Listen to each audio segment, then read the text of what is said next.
3, 2, 1.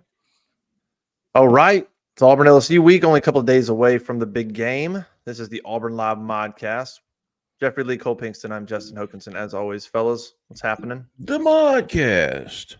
The Modcast. Morning. What's up, Cole? I like your background, Cole. Well, I like your decorating. You did all that, right? You picked all that out? yeah, well, I was tired of this Justin Hokanson guy telling me I needed to fix my lighting and all that. So. You look great. Thank you. Justin's got the profile, is that what it's called? Portrait mode on. Yeah, blurred the background. I'm not trying to. He's doing the sideline. Cole's like, here's my house. I'm like, no. You're leaving it to the interpretation of the watcher to determine what's on your TV back there. I just will let you. True. That's dangerous, big dog. Yeah, somebody's gonna try to sharpen it up and go, that's what we got going on here. It's ESPN.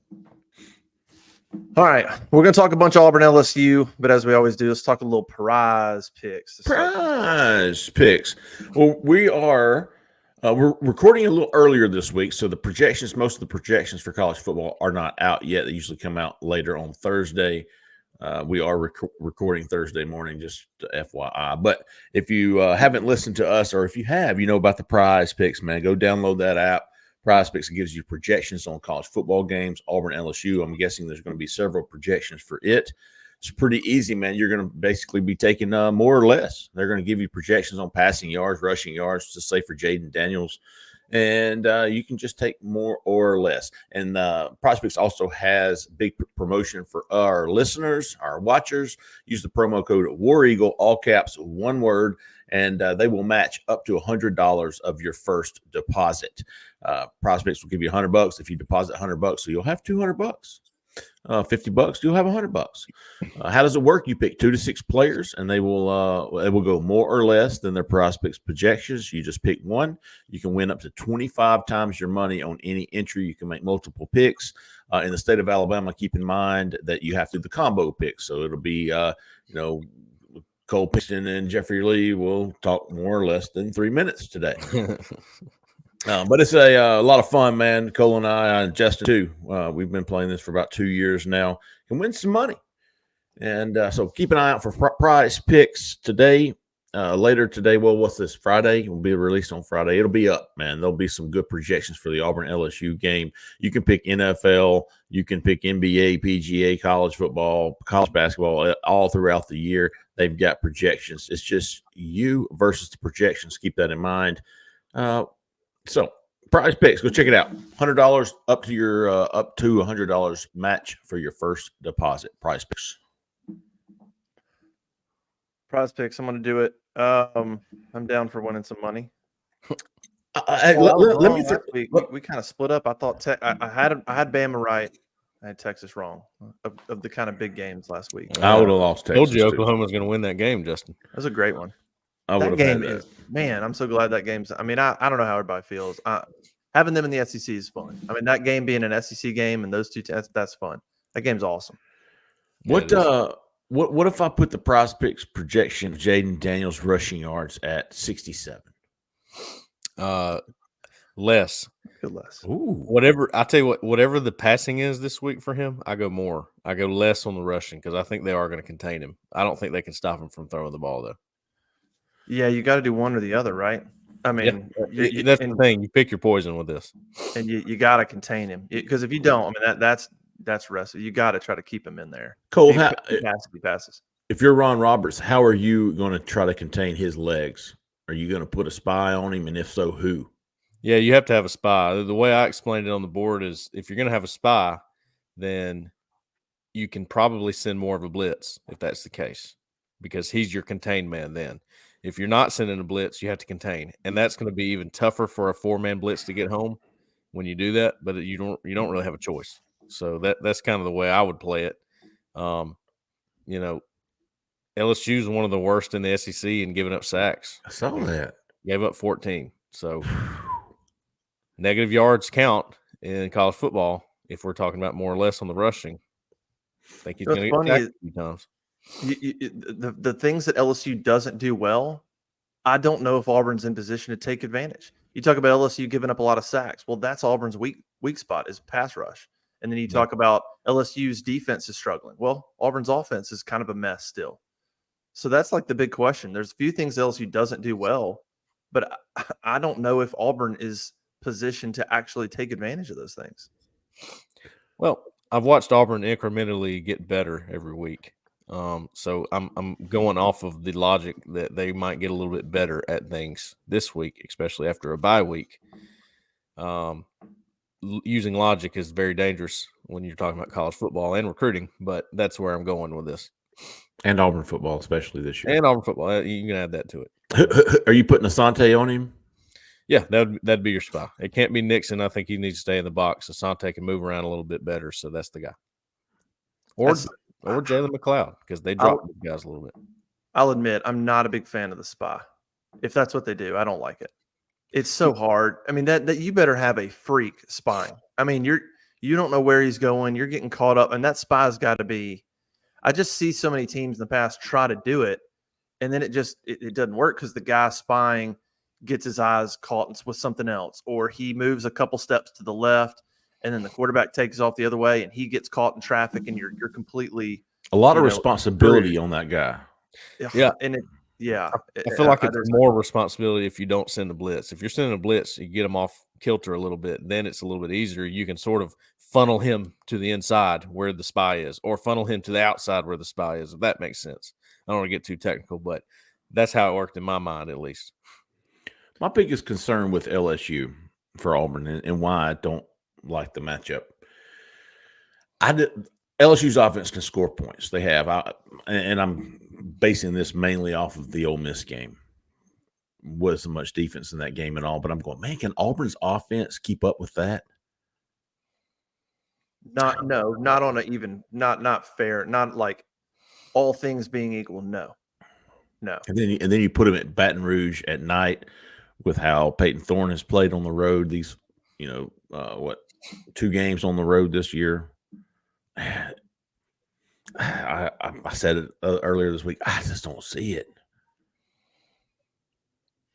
I don't really see it either. It's going to be that's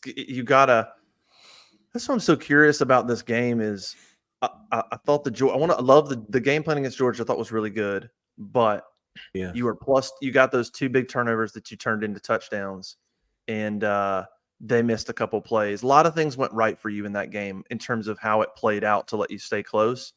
I want to see if they can build on that game plan, but I think they're going to have to be at least +2 again in the turnover margin for either to take opportunities away from them. Obviously, at the minimum, the maximum, you then get to turn those into touchdowns. It's hard for me to see a path if both teams have a turnover, or if you're even in the turnover margin.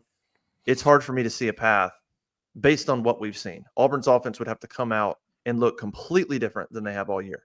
And that's unpredictable. I mean, if you're predicting that, then then you're just guessing, because we haven't seen that to say they could look better. There's some things they could do better. But if you were to come out and go, no, I think Auburn's going to go roll 28, there's nothing really to go off of to predict that. I think it's Colin. You correct me if I'm wrong here. This is me in a pretty general view here, but for Auburn to win, they've got to be +2 turnovers. I would imagine the penalties have to be almost non-existent, like they were against Georgia. The third down defense is going to have to be better. The third down offense is going to have to be much better. Yeah. And that's a lot. That's a lot of things for Auburn to improve on in one game on the road in probably the most raucous atmosphere in the SEC when it comes to night games, probably maybe in the country. Here's the interesting stat that I think it's how good. I think the question is how good is Auburn's defense? Because I'm looking at, let's say obviously the 2 best games that Auburn's played are the 2 best opponents Auburn's played, A&M and Georgia, right? Georgia's averaging 502 yards per game. Texas A&M is averaging 420. Well, Auburn held them way below those averages in both games. What's A&M's average? 420? 420. Yeah, they held Georgia at about four. They held Georgia about 100 yards under. So LSU's averaging 548. I think that's true because I'm looking at Auburn's defensive total. They're 25th in the country, averaging their opponents to 322 yards per game. So I think the question is, how good is Auburn's defense? You will find out how good they are this time. I think you have a good inkling from watching them play against Georgia, but this is on the road, a little bit different. Obviously had a worse game at A&M, I think, especially in the passing game, which is where I think LSU is going to hurt Auburn this week.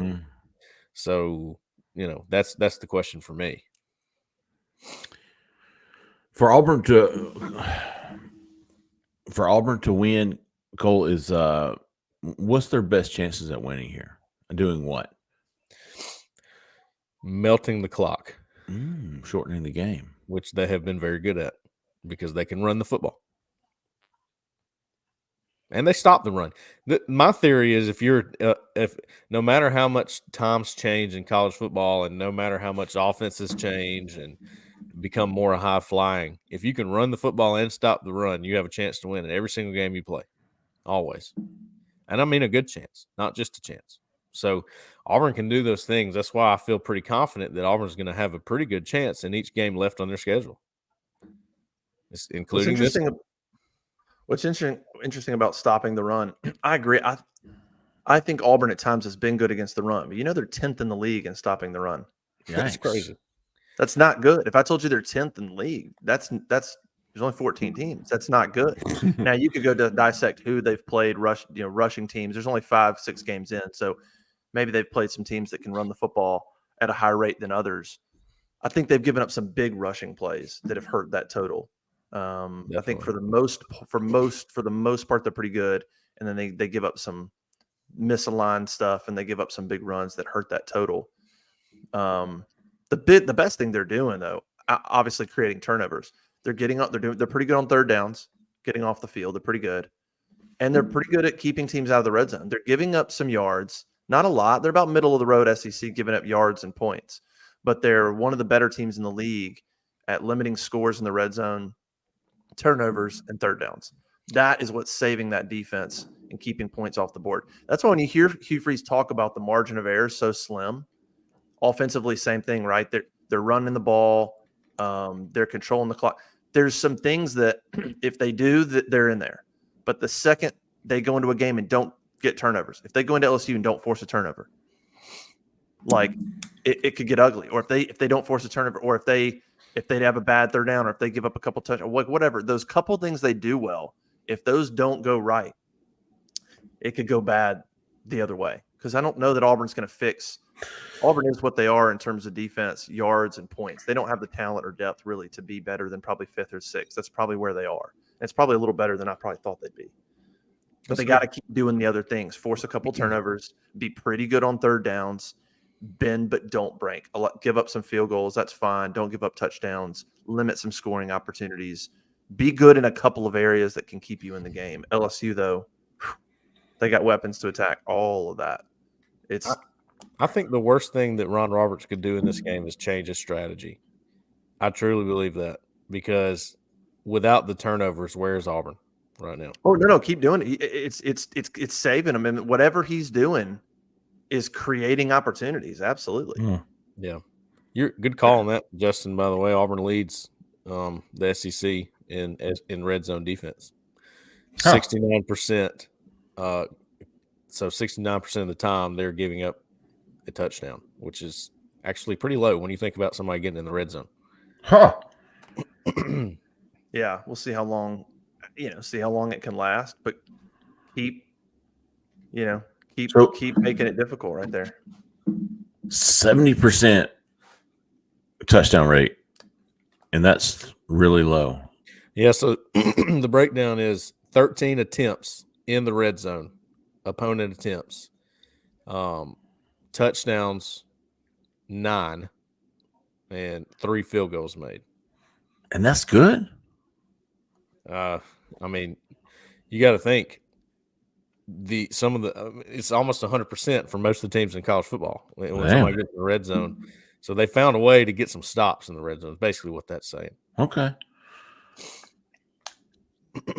Which is interesting because once an offense enters the red zone, you're going to score, right? I mean, you're going to find a way to get points on the board. That probably means that somebody has. I have to go back and look, but does that mean somebody went for it on fourth and they stopped it and got a turnover? Missed a field goal.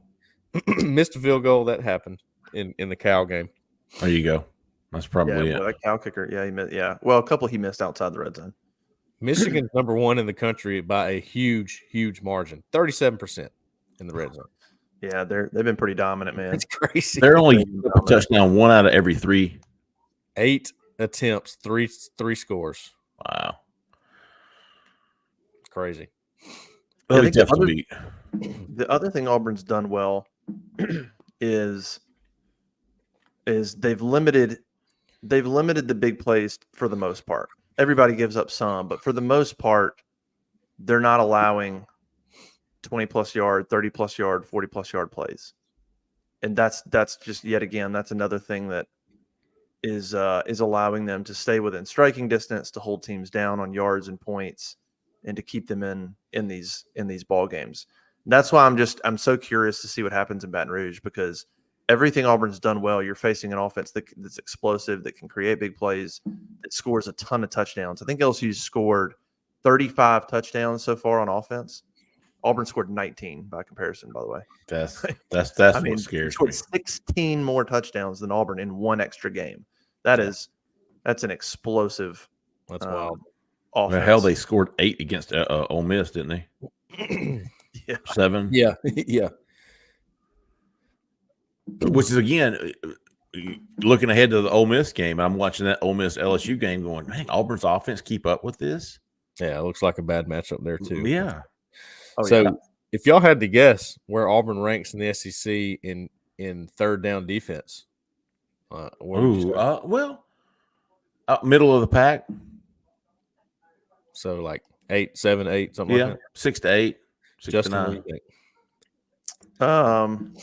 You may already know. I think they've been pretty good outside. There was outside of the. Didn't Georgia, they kill them great. against? Yeah, they killed them against Georgia.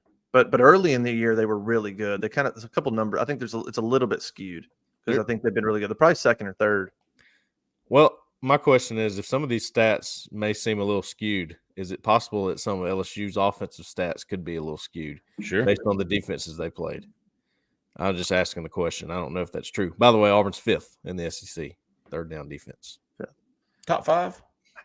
Yeah. And 39th in the country. Third down defense. But yeah, I guess I was thinking of Georgia. That's game. Conversion rate. So 34%.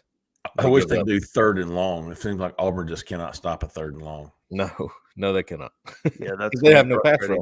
They have to drop. There you go. In third and long, they feel like they have to drop, and then they have no pass rush with 4, and that's where LSU is going to have a lot of success. They're going to, unless you tee off on them and you get to them. But I don't know. It's risk, What about the third down offense, Cole? Just humor me. Okay. If you can. And while you're doing that, Zach in the back came into the chat and said, Ole Miss has opened as an early 2-point favorite over Auburn. That's about right. It's at Jordan Hare at night. That's Listen, Ole Miss came in there 2 years ago with a Matt Corral, high-powered offense, and Auburn beat them, held them in check. Of course, that's the game also. I'll say Auburn held them in check. They did, but that's the game that Lane Kiffin went for, I don't know, like 5 fourth downs multiple times in Auburn territory, like didn't take points multiple times, and he really helped Auburn out. Wow. Okay, Jeffrey. Auburn is 13th in the SEC. I was going to say dead last. Right in front of Florida. Florida's last? Florida's worse than Auburn? Florida's last in the SEC. Auburn is ranked 105th in the country in third down conversion percentage, which is 34%. Wow, 1 out of every 3 they're converting on. Not good. That's unacceptable.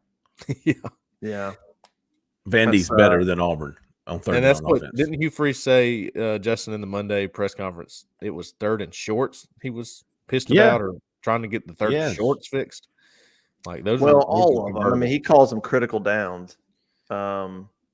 You can take from that what you want. Critical downs. I mean, that's third downs. It's downs that matter on both sides of the ball. He said that's what they spent most of the time on that off week. Obviously, you self scout, but it sounds like a lot of focus was okay. Here's who we are offensively and defensively. We have to be good on third downs. It's one of the areas that we can It's try to be.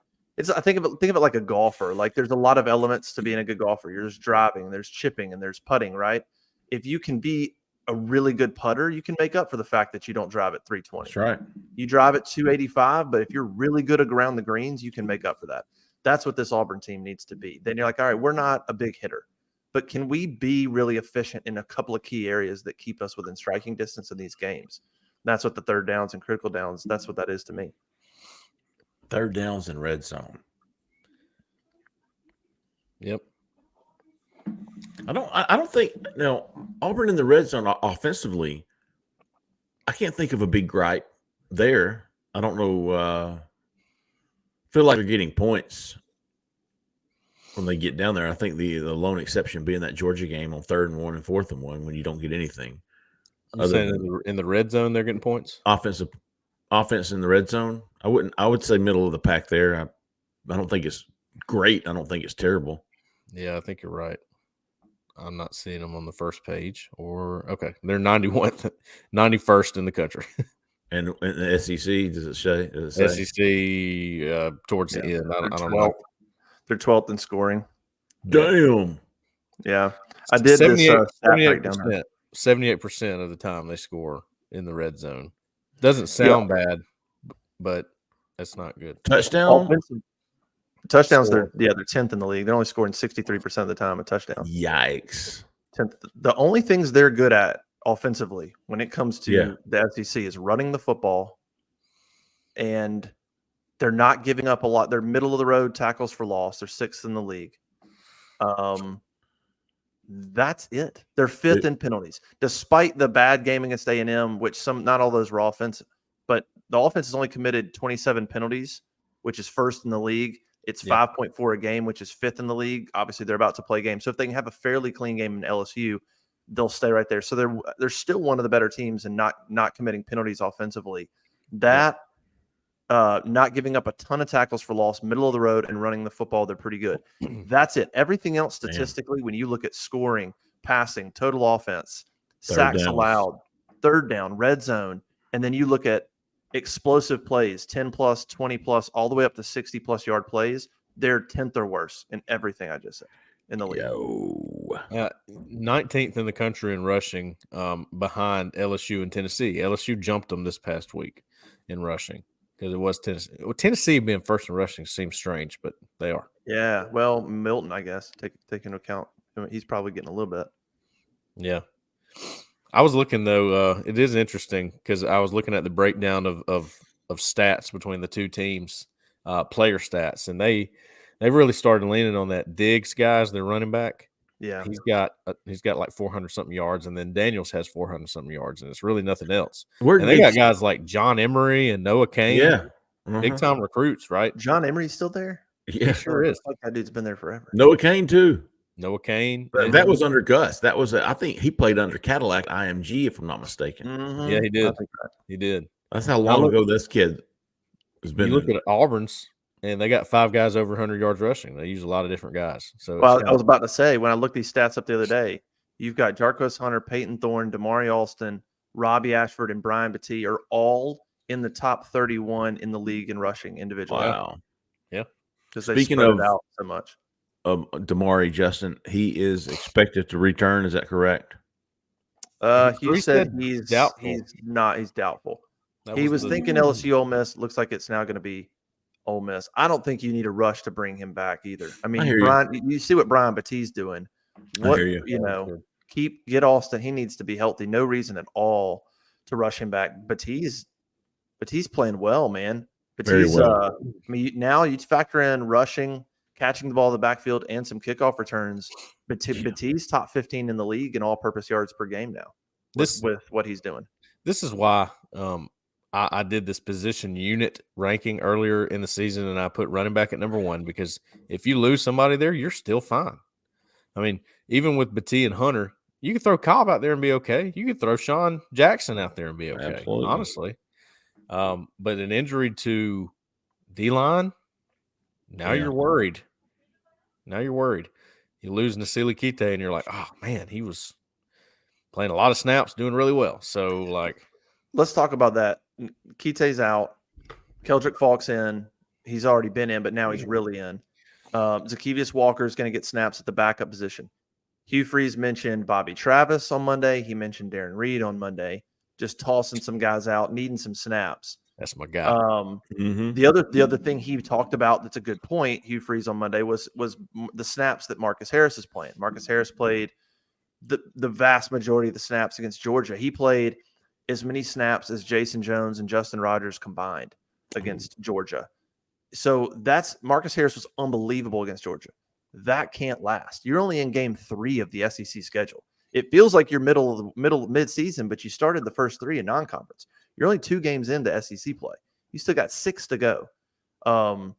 That depth on the defensive line, now that Keite's out and Harris is playing that amount of snaps, that's something we got to watch. That's something we got to watch. Can Lawrence Johnson play a few more snaps? Can Darren Reed or Bobby Travis play a few? Can they get in there and contribute something? Can Zacchaeus Walker contribute? Is Keldrick Falk ready to go play 40 snaps? Like, that defensive line all of a sudden is something I want to watch and see if they, especially if the offensive continues to struggle and not put up points and put pressure on that defense. That line, I feel like, is going to be, I don't know, how long can they hold up is kind of what I'm wondering. And you're going to be chasing around Jayden Daniels all day Saturday. Yeah. It's going to be some hands on the knees, some hands on the hips. That's a position group I'm looking at. I'm also curious to see what's going to be or what's going to happen with wide receivers. Are we going to see some new faces in there? Are we going to see some changes? Yeah, I'm curious. I don't know, maybe not, but I'm just curious to see if we'll see more Camden Brown, if we'll see more Omar Kelly. I think the answer is yes, Jeffrey. I feel pretty confident in that. Okay. The reason is because it's like every single week he has a new. Yeah. So I'll just tell you how we did it when I was in college. You call it like you have 11 personnel, 10 personnel, 12 personnel. This is basically how many tight ends you have on the field is the 1, 2, 3, right? When you're in 11 or 10 personnel, that's 4 receivers or 3 receivers. And they call it 111, 211. That's your first group or your second group. I know Jake Thornton does that. I watched him do it. He's the one that kind of calls out that number 111, 111. I don't know how they call it, but they've changed that first group every week. That 1 is different every week. I've noticed because I'll watch him hold up the number 1 and a different group runs out every single week. So that means they're changing it up every week to whoever had the best week at practice, probably. Or, hey, gave that guy a shot last week. He failed me. Going with someone else. So you're saying the 111 will be the offensive line unit? No, the running back and tight end? This is your skill personnel package is the way we did it. Okay. Offensive line looks solidified. I'd say they're doing the 111. This is when you see like a whole group of receivers switch out. Oh, I see. So the first number would be your group of receivers. Yeah, that's the first number 1. And if you say 211, that's 11 personnel, but it's your second group. Oh, okay. I got you. Does that make sense? Yeah. And I don't know if they do it that way. That's just how we did it. My point is when he's holding up the 1, I see a different group go out every week. And that's the number 1 group. So that's nothing solidified. That's telling to me. He's changing that first group around a lot. Really, he being who? It's got to be Freeze or Marcus Davis. He changed the wide receiver group up. I hear you. When you said Jake Thornton, I was thinking offensive line. The only one I've seen go out there consistently is Jay Fair. Jay Fair. He's always to be one. Yeah. Leading receiver on the team right now. See less of Malcolm Johnson. Yeah, Malcolm Johnson. They gave him a couple opportunities, and he's questionable for the LSU game. He's questionable. Oh, he hit his head, didn't he? Look, Malcolm Johnson. I don't know. My opinion. Malcolm Johnson hadn't done anything in his career at Auburn, and the fact that he's out there getting multiple targets downfield against Georgia, like in that kind of game, that's just not good to me. Like I just that's. I mean, he dropped them both. Both of them hit his hands. I don't. That's big plays too. That's kind of my point, Justin. They're trying anything. They're throwing the kitchen sink out there. But I'm wondering, is it too late? Like one of the things I brought up in the 3-2-1 on Sunday was, has he? I don't want to say lost faith, but has Hugh Freeze and Philip Montgomery reached a point 5 games in, and are they going, okay, like we're not abandoning anything, but we're not going to be the kind of passing team that I would like to be. We're not. We don't have the receivers to do it. We got protection issues on top of that. We got a quarterback that's not keeping his eyes downfield on top of that. So we're not going to get there. So we're going to run the ball 68% of the time. I'm going to toss Jay Fair, Javaris Johnson, who should play against LSU. We'll see. I'm going to toss those two out there. I'm going to toss Rivaldo out there. And that's really it. I mean, like I almost wonder 5 games in if there's not going to be an opportunity for Camden Brown or Amari Kelly to rise up, because they've already made the decision that we're not going to depend on the pass. That's just not going to happen. We're dialing it back on the pass. We're going to run the ball. And I just don't know how many opportunities there's going to be for receivers to emerge from here on out, unless they can go in there on their 1 or 2 plays and make a big critical third down and shine. It's going to be, I think the opportunities are going to be few and far between for receivers here on out, outside of Jay Fair and Rivaldo Fairweather. You think you remember the game plan against Cal where they threw it down the field maybe twice? Yeah. I wonder if that's what we're going to see, something similar to that Baton Rouge. I don't think so. I hope not. Here's the thing. I think they're smart You're enough. going to be tempted because LSU's so bad. You're going to be tempted to do that. Well, here's the thing. They know the limitations. Yeah. I watched them tiptoe and dance around their limitations in the first half of the Georgia game. Yeah. They hung in there because defense played well and because the running and the offensive line was just blowing people off the ball. I mean, not to exaggerate here, but they were. And if you can do that against Georgia, you can do it against anybody. So, yes, you have the running game to fall back on. But when they got into the nitty-gritty, what they start doing, they start throwing the back shoulders and the deep balls, because guess what? That's how you win football games. You can't sit there and run the ball all the time. Tried to explain this to Honk, if you coach for Bama on the board, who I love, by the way. Gave him a how about you yesterday. Call out a subscriber, Cole. Yes, me and him. Look, I gave him a how about you Cold-blooded. yesterday. Give him a how about you. We talked it out on the board. We're all good. Anyway, he thinks, let's just go back to the Robbie Ashford running offense we had last year. Auburn wasn't winning with that. You can't win. Hugh Freeze literally said Monday, you can't win big games if you aren't balanced. He said it out loud. You can't win big games if you aren't balanced. That's the absolute truth. You can maybe go to Vandy and win. That's fine. You're not beating LSU, Ole Miss, Bama, Georgia, A&M. You're not beating those teams by running the ball 70%. Well, you did it last year because A&M sucked. Fine. But they're a different team this year. You're not winning big games throwing the ball for 80 yards. Right. You'd have to have a whole slew of things go your way for that to turn out. And it's just highly unlikely on average. People still don't get that, though. Evidenced by He's not the only one. He's just, I think he's sort of made it a joke at this point, and I think it's funny, and we're cool. But that's the thing. I just, you can't win that way. Hugh Freeze knows it. I know that, and there's evidence, there's proof that he knows it, because he went there in the second half against Georgia. He knew, all right, this game's slipping away from me. We got to start doing stuff that we know can win this game, whether you can execute it or not. You're going to have to go figure it out, because we got to win this game. And they couldn't. Yeah, because playing it safe, and I've said this, playing it safe is the most dangerous thing you can do sometimes. That is the most detrimental thing you can do sometimes. And they know that. I mean, he's done this. This ain't his first rodeo either. I mean, he knows how it works. But if at some point, even if you don't have the personnel, you got to push the envelope, or you're not going to win these football games. I think Gus might have struggled with that some. I would agree with that 100%, which is why people got tired of it, because it's like, Yes. you will never take the chances you need to take, whether it works or not. Right. You're just not going to take them. And that's, that just doesn't fit at Auburn, I don't think. Yeah, Gus was just such a sporadic play caller that it drove people insane. Listening to Hugh Freeze on Wednesday, by the way, talk about what makes a good play caller was really interesting. Talked about, I think some guys can create good game plans, but maybe they can't call a game. And some guys can call a game instinctually, but maybe they're not best at putting a game plan on paper. And it just made me think of Gus. Like, I think Gus is such a smart offensive guy, a bunch of concepts, but man, play calling would be, he'd have some games where he was on, but man, he'd have some games that he was just off, and it made you just wonder what the world was going through his head half the time calling plays. I don't know. I think Hugh's a brilliant play caller. I think so too. Philip Montgomery, I give him some credit. I mean, I think he's really calling the plays. Where I think Freeze has had a little more input here lately, but as far as calling the plays, see that happens a lot where you see the influence from the head coach and go, well, he's calling the plays. That's not necessarily the case.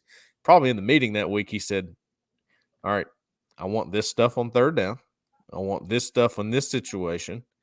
And then Montgomery goes out there and calls it to his, style. And that's probably what's happening. And I think Montgomery's calling the plays. Right. For the most, I would agree. I would say Montgomery's still the primary play caller. I think where Hugh got more involved last week was making sure that there was not one play on that sheet going into the Georgia game that he didn't approve. That he didn't say, okay, I'm fine with that play. I think we can execute that play. We've got the personnel. We've coached that play. I'm comfortable with you calling that play. I think he probably checked off every play on the sheet that was available to call against Georgia. I don't think he had done that previous weeks. And so Montgomery might go to some plays and Hugh's going.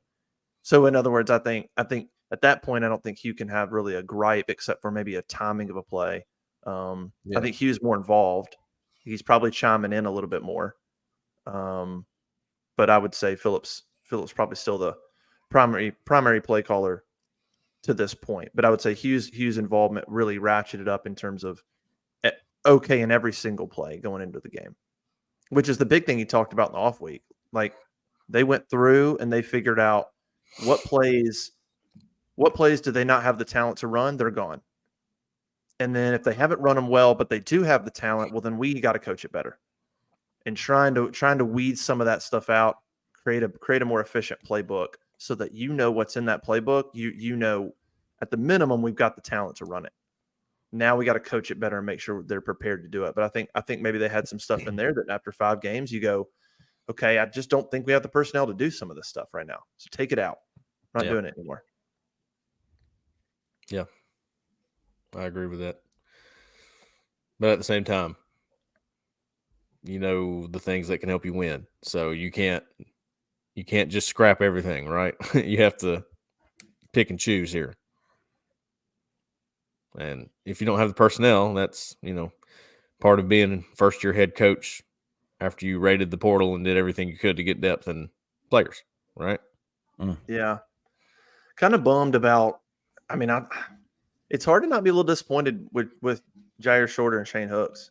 I mean, Shorter's still maybe a little hobbled, but maybe he's not – he had those injuries in the past. But, man, those are 2 transfer receivers that you brought in that had some good resumes. And Hooks had a great – didn't he have a great UMass game? Who? Yep. Yeah. Where you're coming out – where you're coming out of the UMass game going, oh, okay. Now I see what they saw in this Hooks guy, this Hollywood Hooks guy. Like, this guy's going to be the go-to guy. That's exactly what I thought after that UMass game. Hooks is going to be the go-to guy. He established himself there. And then he disappeared. Yeah. I think Freeze made a really good point, too.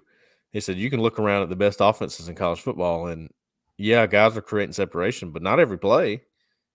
At some point, you got to catch some contested balls. Yeah. You have to. And they didn't against Georgia. I mean, time and time again. Right. Malcolm Johnson, Jay Fair, even throw Rivaldo in there. He dropped one. Time and time again, receivers did not catch balls against Georgia. Make a play, and they didn't. That's right. So I don't know, man. Kind of the bottom line. That's been a disappointing. I thought those 2 guys were going to be a huge part. Even after Sanford, I'm like, okay, Auburn's got weapons here. They just got to develop them. Yeah. I think I wrote like after UMass or after Sanford, I'm like, okay, Auburn's got weapons. They got to figure some things out. But there's guys there that can make plays.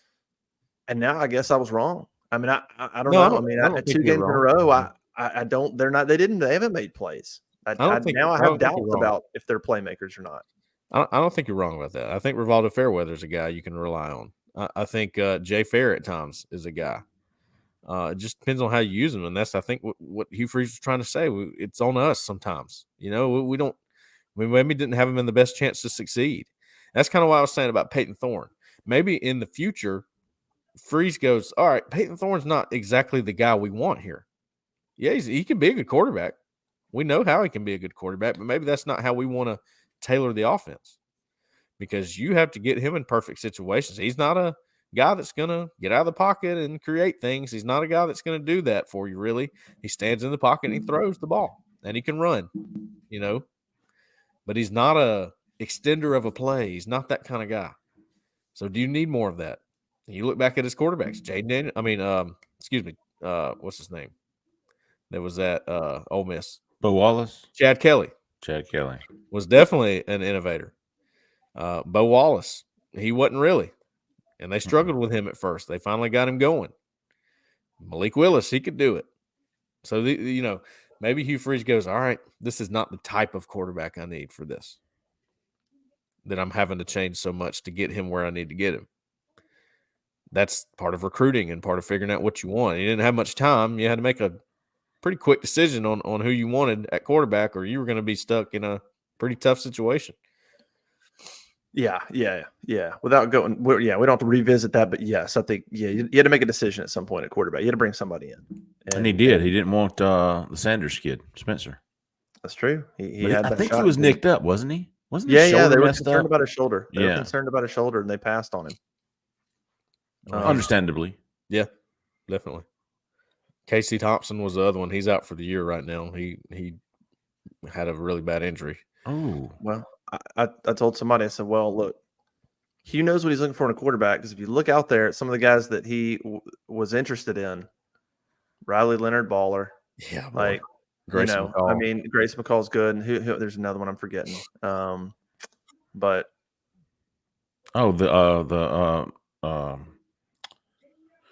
the kid from Kentucky. Yeah. Devin Leary. Yeah. Leary. Well, he struggled against Georgia, but he's got good arm talent. He's pretty good. He's a good player. I think for Freeze's offense, I think for what he really wants to open it up and do, he needs more of an innovator. And I think that's why people are frustrated with Peyton Thorne, and he gets a lot of blame, is because he's not that guy. And he's in an offense where it's trying to make him do that. He didn't do that at Michigan State. He was a drop back guy all the time. Cole, speaking of which, do you see Walker White as that guy? Yeah, 100%. Me too. He's definitely that guy. He's kind of if anything, he's that guy, because he's really, I mean, you look at his completion percentage and it doesn't look great on the high school level. You expect it to be a little higher, but a lot of what he does is innovate. So, that's exactly what, when you were talking about that, I was thinking Walker White he's like a, I wouldn't say Bo Nix. I would say more, did you say Jarrett Stidham one time? Wasn't that a great comparison for Walker White? Or was that Peyton Thorne? That was Peyton Thorne. Okay. If you're just trying to find somebody at Auburn to compare him to. You know who he reminds me of? KJ Jefferson might be a pretty good comparison for Walker White. Well, I probably shouldn't say this. I got to say this with a caveat. This is not a direct comparison. I'm not saying Walker is going to have the career of this person. Tim Tebow. Okay. Yes. Tim Tebow. What you talk to Walker, it's almost exactly like how Tim Tebow conducted his interviews. Yeah, on the kind of not just the kind of person, but just the kind of big, physical, well-built kid, good arm, can run. Not necessarily the most polished passer, but can get things done. Just a lot of Tim Tebow to me. There's a lot of comparisons there, and I've been hesitant to say that because I can already see the comments. I can't believe you think he's Tim Tebow. You think he's going to win the Heisman? Cole actually told me that off the air, everybody. So that's really he gets the heat of. I think you've said that before, or somebody has. I've said it. I've hesitantly said it. Okay. Just exactly like Justin just did. Like, don't give me. I'm not saying he's going to win the Heisman. I'm not saying he's. But he has a lot of similarities. Is Tim Tebow one of the greatest 5 college football players of all time? Absolutely. In my opinion, is he in the conversation for number 1? I think what I like about him is that he breaks the mold. Like, there's this mold, right? He's got to be the perfect arm. He's got to have the perfect everything. And he just was kind of rough around the edges, and he still made it happen. I thought Johnny Manziel was the exact same way. Even Cam Newton to an extent. The guys that just found a way to make it happen. And I think there's always, a place for people like that. All right, let's do predictions real quick and get out of here. Who wants to start? 30-30. I'll start real quick. I'll say I think LSU wins. I think I think maybe I don't know, 31. I think 31 is a good number for LSU. I'm not sure. Maybe Auburn could get to 20 or 23. I'm not sure this is like a 31-27. I don't feel good yet about saying Auburn's going to get close to 30 on the road. They've just been so bad. They were so bad at A&M. So I think maybe 31-20 LSU. Okay. Okay. I'm pretty similar there. I've got 35-24. That'd be right on the numbers, I think. I'm going to push it a little more. I'm going to go LSU's going to score 38, and I think Auburn's going to get in the 30s this week. I'm going to go 34. 38-34? 38. That'd be 34. a hell of a game. Once again, though, I will say I think Auburn covers the 11, which that was the big thing when we talked about the Georgia game when Auburn covered that 14, and they did. They covered It did. So Yeah, I got think Auburn right covering LSU. They're covering the 11 points. And Yeah. I'd take if the over under 61, I'd take the over. 61. I've got it at 59. The caveat is if Auburn can force 2 turnovers, I think that they can get 24 plus. I think they can push 27, 28 points if they can get a couple turnovers. I just can't predict that because I don't know. I just can't quite. They've been doing a pretty good job of it. But Jayden Daniels is really good with the football and will tuck it and run it versus forcing a throw. And I think it becomes a little bit difficult. But yeah. I'm gonna change mine because I don't want to sit at a push on the line. I'm going to say 38-24. Ooh. All right, if I do the same, because I did the same thing. I did 31-20, which is 11, which is the line. So I would change it to maybe 31-21. Okay. Just change it like that. So Justin and Cole are taking the points. Y'all are gonna give the points actually. Yeah. Right on that number. Yeah. I'm taking LSU minus 11. Y'all are taking Auburn plus 11. Auburn plus 11 and the over. And I just changed to the over. And Justin is at the under. Okay. I think it'd be a fun environment. I'm heading down. Should be good. Last time I was in Baton Rouge was 2013, which was that rain game that Auburn had the good second half. But man, it's gonna be rowdy. They haven't played there in 3 weeks, so they had 2 straight road games, so they're gonna be ready to go. They're gonna be ready to go on Saturday night. Well, let's go. Let's go. All right. Appreciate it. Everybody go to auburnlive.com, subscribe. We're still doing the $1 for a month. So go do that. $1 gets you a month of access. That's a no-brainer. Go check out all the great recruiting coverage from Cole and Jeffrey, and we'll have football coverage as well. Basketball heating up, basketball pro day going on. We'll have to watch a little bit of that. But basketball is getting going. Practice. I mean, shoot, they play Baylor in a month, basketball. So, Dang. Or less than a month now. So everything going on at auburnlive.com. Appreciate everybody for joining us. Go to the YouTube channel, subscribe, turn on notifications, all that good stuff. And we'll see you guys next time. Bye.